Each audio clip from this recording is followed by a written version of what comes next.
Bom, a questão 27 da URGS de 2010 diz o seguinte, que tu tem um cubo de massa 1 kg e ele está em repouso numa superfície horizontal. O coeficiente estático e cinético são 0,13 e 0,25. Uma força horizontal é aplicada no cubo. Se a intensidade da força é 2, a força de atrito estático vale. Olha só, a força de atrito estático é uma força variável, te lembra? Tu não consegue calcular o atrito estático, tu consegue calcular o valor máximo. Tu tem um corpo apoiado num plano horizontal, tá? A força de atrito estático máxima é o μ estático vezes a normal. Quanto vale o coeficiente estático que ele deu? 0,30. Quanto vale a normal? Bom, como o corpo está apoiado na horizontal, a normal é igual ao peso. Se a massa é 1 kg, o peso é 10 newtons. Então, a força de atrito estático vale 3 newtons. Este não é o valor do atrito estático, te lembra? Esse é o valor máximo que o atrito estático pode ter. O que a gente aprendeu? Que o atrito estático é uma força variável. A questão está dizendo que tu está puxando o corpo com uma força de 2. Se tu puxa o corpo com uma força de 2, essa força não ganha do atrito estático máximo, que é 3. Então o corpo não anda. Se o corpo não anda, o atrito estático também vai valer 2. Porque até o momento que o corpo, começa a deslizar, a força que tu faz e o atrito estático são iguais. Tanto é que o gráfico do atrito estático é esse gráfico variável aqui, né? Aproveitando já essa questão do Enem. Por isso que a resposta é Brasil, tá? Pega ratão.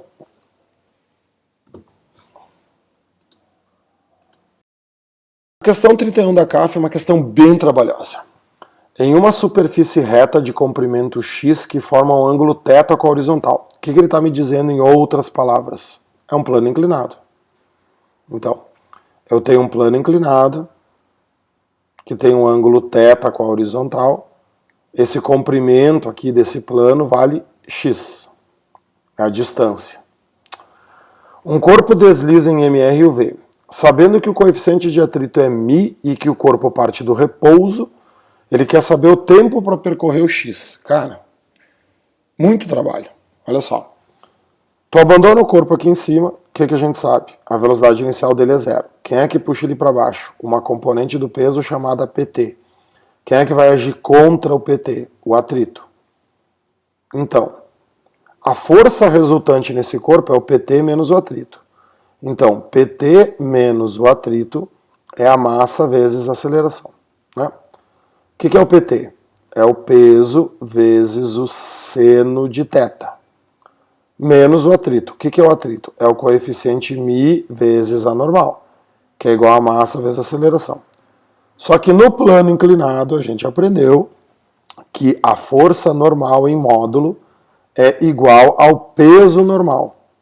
Ela fica inclinada aqui também. O que é peso normal? É peso vezes cosseno. Então, peso vezes o seno de θ menos μ vezes o peso vezes o cosseno de θ é igual a massa vezes a aceleração. Tá vendo? No lugar da normal eu coloquei o Pn. O que eu posso fazer aqui? Abrir os pesos, né? Então, massa vezes gravidade vezes o seno de θ menos μ vezes a massa vezes a gravidade vezes o cosseno de θ igual a massa vezes a aceleração. Posso cortar as massas. E posso colocar a gravidade em evidência, né? Então, a aceleração de descida, vou ter que usar aqui embaixo, tá? Vai ser o seno do ângulo, né? O seno do ângulo, menos μ vezes o cosseno, tudo isso multiplicado pela gravidade, né? Que eu coloquei a gravidade em evidência. Podia ter colocado ela na frente ou atrás. Beleza, essa é a aceleração. O cara agora quer o tempo que tu leva para descer aqui. E ele diz que tu desce em MRUV. Claro, porque essa aceleração aqui é constante. Então o que eu sei do MRUV? Vou trocar a cor. A distância percorrida, o ΔD, é a velocidade inicial vezes o tempo, mais a aceleração vezes tempo ao quadrado sobre 2. Se a velocidade inicial é 0, parte do repouso aqui é 0. Eu vou isolar antes aqui o tempo, tá? Senão vou ter que ficar escrevendo muita coisa. O delta deu x, então o 2 passa multiplicando, né? Então fica 2 vezes x é igual a t ao quadrado, né? Se eu isolo o tempo, fica que o tempo é a raiz quadrada de 2x dividido pela aceleração, né? A aceleração vai passar dividindo o tempo ao quadrado raiz. Então isso é o tempo. Tá, e aí no lugar da aceleração eu tenho que colocar essa lasanha aqui. Então o tempo vai ser a raiz quadrada de 2x dividido pela aceleração. Mas a aceleração é tudo isso aqui. É a gravidade vezes o seno de θ menos μ vezes o cosseno de θ. Tudo isso dentro da raiz. 2x dividido pela gravidade vezes o seno menos μ vezes o cosseno. Canadá. Pensa numa questão trabalhosa, né, pessoal? Nossa Senhora. E, aproveitando, eu já vou fazer a 32. A 32 diz que um corpo de massa m, coeficiente de atrito estático 0,1, está parado sobre um plano inclinado. Isso aqui até é uma lei física, tá? Tu não precisa saber isso de cor, mas vai dar sempre a mesma coisa, olha só. Quando um corpo está parado no plano inclinado, quem puxa para baixo é uma componente do peso chamado PT, peso tangencial. E quem atua contra esse PT é a força de atrito, que nem o exercício de antes. Se ele está parado, a resultante vale zero, então PT é igual a FAT. Então, a força de atrito é igual ao PT. Né? Força de atrito, μ vezes a normal.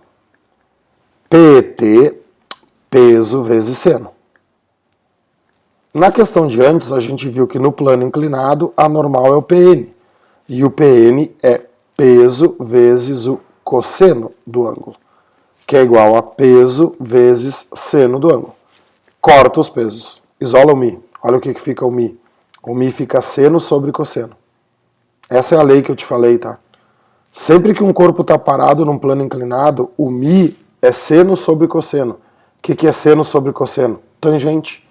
Então, o μ é igual a tangente do ângulo. No plano inclinado, quando o corpo está parado, o μ é a tangente. Isso é uma lei. Então, o que ele pede? Ele pede a tangente do alfa. Eu sei que a tangente do alfa é o μ. Se o μ é 0,1, a tangente é 0,1. Canadá. Questões bem difíceis, tá? Bastante trabalho para fazer. Valeu, bom estudo.